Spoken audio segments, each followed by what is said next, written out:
a whole new way of looking. Sensationalism run amok in a very affluent society. Wild things are happening. I think it's very exciting. I'm an artist. Well, this show's been called The Responsive Eye because the attempt was to find a title for the exhibition that would indicate an activity, not a kind of art. In other words, I wouldn't have wanted to call it optical art because this is a very limited term which is included in the exhibition. But when we speak about the eye responding, it emphasizes the fact that what goes on in these works of art are essentially perceptual experiences, objects which the eye not only looks at the way you look at ordinary things, but objects which cause the vision, and I think one could say a new way. Many of these effects which you see around here are things which we have studied in psychology and used in psychology for 30 or 40 years.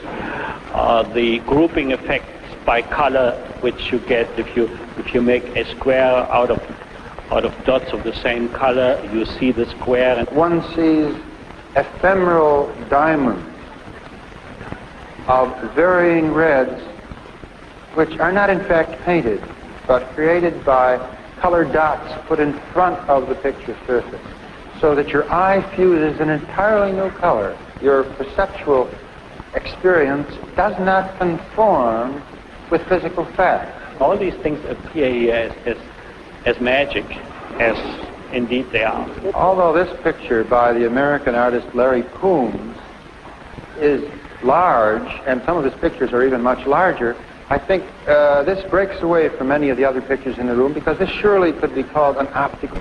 In that, quite intentionally, he has arranged these little ovals of green, olive, and bright cerulean blue to create an auxiliary design which is purely visual. Distribution of his spots, as we say, seems to have more interest and doesn't violate the optical sense. The one with the orange circles that are jumping? Yeah. Except they're really green, Charlie. Well, here you have some interesting figure and ground effects. You see these, I don't know whether you can see it, these are cutouts. That is, this is a green board in front, and then there are these cutouts. Now, as you look at it, you can see them as holes because there's a light coming from above and showing it to you. But if you cover it up, and probably the artist wanted it that way, you can see immediately how now the circle comes to the fore, and you see a positive object and probably a round object, because now the shades tend to round it and it comes forward. Much of what you're seeing here can be explained on principles of vision and ideas of vision which have been established way back in the early and the middle of the 19th century. What we're dealing with are optical illusions.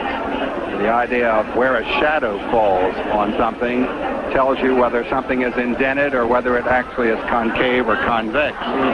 If you take a picture of one of these things which looks like it's convex side down, it'll look concave to you because the shadow which is cast, in your experience, either falls below or above, depending on the fact that the sun's up above, and would really give you that impression. Many of these effects do not seem to take place in the retina, at least I don't think so, but these do. What you see in this particular case are after images of these circles. And I don't know whether it will show in the reproduction, but as you look at the originals, the after images of the blue and the black appear on the red background, and they dance around on this red background. And again, you have a subjective spectacle, a spectacle which is not put in by the artist, which is not controlled by the artist, but a subjective movement produced in this case by retinal fatigue. In other words, the brightest part of the picture is what is happening to you, not really what is going on the canvas. An optical carnival. This very long processional painting, it's 16 feet wide, is by a young Washington painter, Gene Davis. And the picture moves from left to right as we walk along almost like a piece of music. And I know that the artist thinks very much in terms of rhythms, music, jazz in making these pictures. We're now leaving the room and the group of rooms with brilliant color to something just as brilliant but precisely opposite. You see ahead of you what appears to be 4 undulating planes, concave and convex, in black and white. As we approach closer and closer, you'll see that this is not actual 3 dimensions. In other words, this is not a piece of sculpture. This is not a relief. Part of it is certainly that a human being would be willing to sit down and make, let's say, 5,000 dots. You see, means a kind of a combination of masochism and protest. Partly you are the victim of it, partly you are the rebel against it. And this certainly shows in the process, because you must not only look at the product of this, at what is being done, but how it is done, and imagine the man who makes it. One of the most interesting phenomena that the development of perceptual art and optical art have produced is the biggest wave of painting in pure black and white, that is, painting without gray, that the world has ever seen. And here we have examples from all over the world.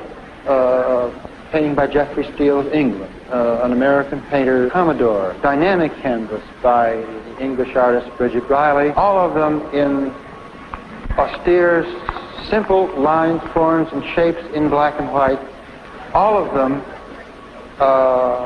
acting in such a way that vision is stimulated. Vision is based on discrimination. That is, vision is based on the distinction between things which are different from each other. If you put the human mind in a situation in which this distinction is no longer there, you get your brain in a situation in which the eye jumps the track. You jump from one groove to the other because these lines can no longer be distinguished from each other. And I think this is what gives you this profoundly disturbing effect. Actually, the things I detest. I don't like all those things that make my eyes bling. If you go from this, for instance, to this one, which is, I take it, the most traditional painting in the show, then you can see immediately that the eye functions in the usual old-fashioned way, because you can tell these objects from each other. They don't interfere with each other. And I think this is the main distinction, while here you don't know where you are. I think the logic in it is a very important aspect that we mustn't underplay. Again, I think I can speak for all the paintings. They are logical structures, much more than optical tricks. They have an optical trick. They have an optical sensation. They produce a sensation. The sensation aspect of them is important.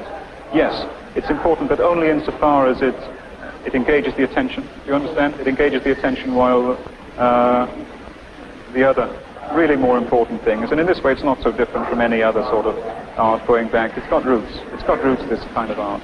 This belongs into a development we have had in the 20th century of what you might call anonymous art. I think this is the latest phase of anonymous art, in the sense that it looks as though it were not done by anybody in particular. You see? And I think this has to do with the general development of a surrender, of the human privilege of expressing meaning, which is surrendered to something outside of the human mind. Also by Vasarely is this 10-foot rectangular panel made of rectangles and parallelograms of black on silver-colored metal, which simply by the positions of the shape animates the surface, gives it motion, and also gives it depth. You find in many of the things we look at here that motion is very important. Not motion that is produced mechanically, but motion that is produced physiologically, subjectively, psychologically. And this sort of thing I've used in lectures to show how the three-dimensional effect comes about.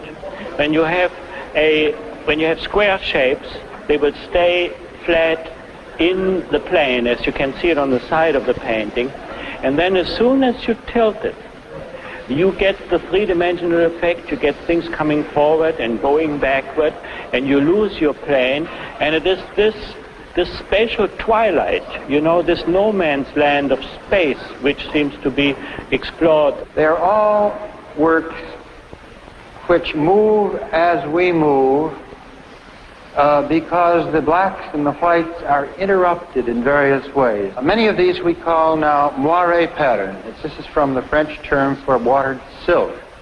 And by this we describe an effect which occurs when it's crossing at an angle which is not too great, produce these amazing movements, vibrations, curvilinear forms of various kinds.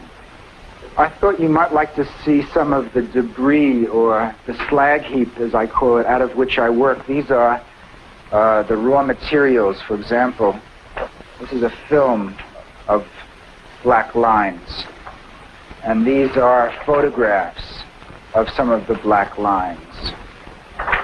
By putting, for example, this film over this photograph,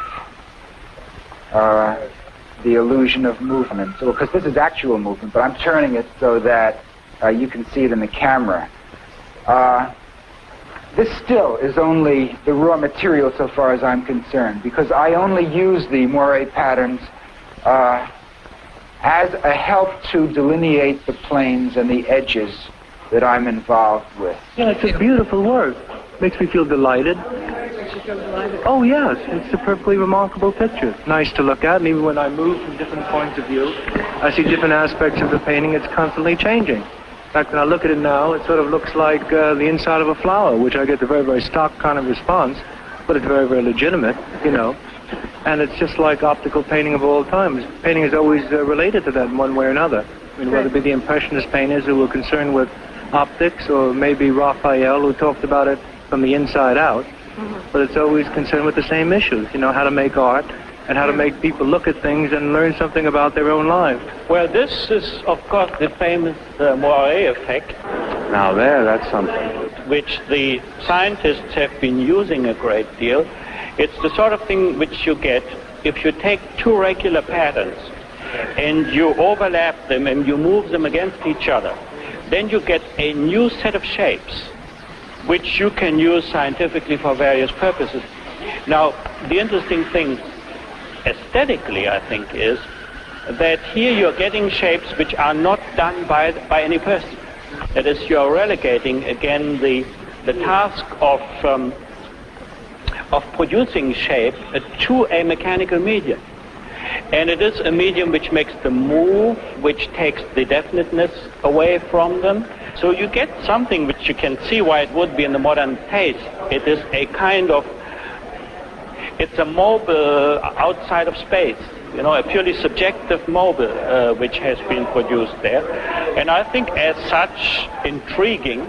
And the question is again, what sense there could be in it. For me, this is raw material, beautiful raw material. There's no doubt that of the perceptual artists of the world, of the colorists, of the teachers who have influenced the entire movement of perceptual art and optical art, Albers is one of the most important. You'll notice in these pictures, all of them are made in the same way. Each picture is a nest of squares in which the color is adjusted so delicately, so precisely, with such knowledge that what one sees is not the physical application of paint, but the word I always come to for this is gaseous. The pictures are translucent, even transparent. They seem to hang before one's eyes in midair, and this is because they are a creation of one's experiences.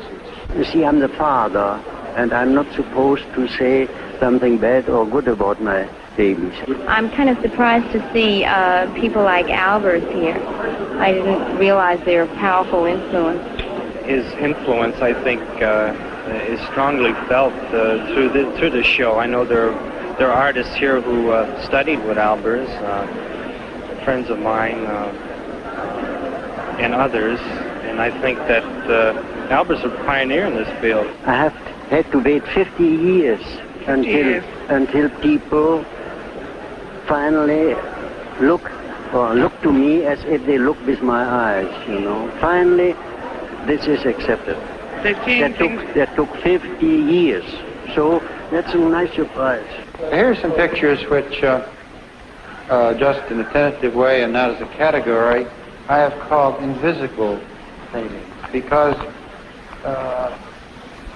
if the gallery is crowded with bright pictures, if the observer is in a hurry, he doesn't see anything at all. Well, you know, I sort of attacked Weinhardt in my book. Yes? Weinhardt. And I think that's much more interesting than the absolutely black one, which I really couldn't see very much in that. To respond to what the artist is saying in these works requires time, it requires thought. Some are very brutal, but some are very delicate, and the delicate ones I like. This section of the exhibition is made up almost entirely of reliefs and objects, but objects which exist not for their actual physical form, the way traditional sculpture does, in which one wants to touch it with one's hands, but objects which exist for their effect on what you see. A marvelous example is this work by Julio Lepar, a South American artist now working in Paris, a member of the group de recherche visuelle, appropriately titled the Visual Research Group. And as you see, by virtue of a plane in the center on which sections of circles are drawn, we get reflections in curved mirrors in the back, which move in a marvelous and almost frightening way. Most of the things here that you see are based on the adequacy of the image, plus your own experience. The less adequate the image, perhaps the more it can be confused with whether it's coming out or going in. The more adequate the image, the less chance there is of it changing. In other words, something which really is drawn so it looks like a box is a box. Something which suggests a box could be a box which is actually coming out at you, or it could be something which is going back in. Here is a work that is really different from any in the exhibition, although it's related to it. It's by the Israeli artist who works in Paris and Israel, Yaakov Agan. And as we move, gradually you see colors coming from the other side of the projection beginning to blend. But as one continues toward the left, the design hardens, finally to end up at the far left with a totally clear design which could be painted on a flat canvas. If your medium does no longer serve a definite expression, then you let the medium take over and let the medium talk, and you explore the medium. And very much of this is at the play level, isn't it? If you look at people's reactions to it, they are delighted in a playful way. Boo. It was fun. Stella, darling, what do you think of this show? Do you think this is a fun show? I got my shoes at Orvox, and the tights at Macy's, and the dress at Bloomingdale's. It is terrible, really. Sincerely, it is terrible. Ladies and gentlemen, this stuff is terrible.